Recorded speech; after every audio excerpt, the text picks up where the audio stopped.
Hallo.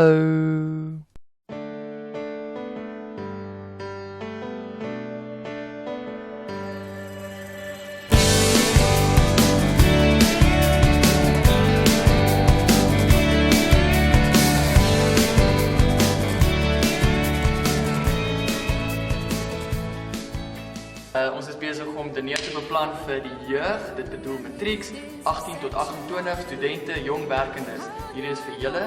Moenie laat hulle alleen dans nie.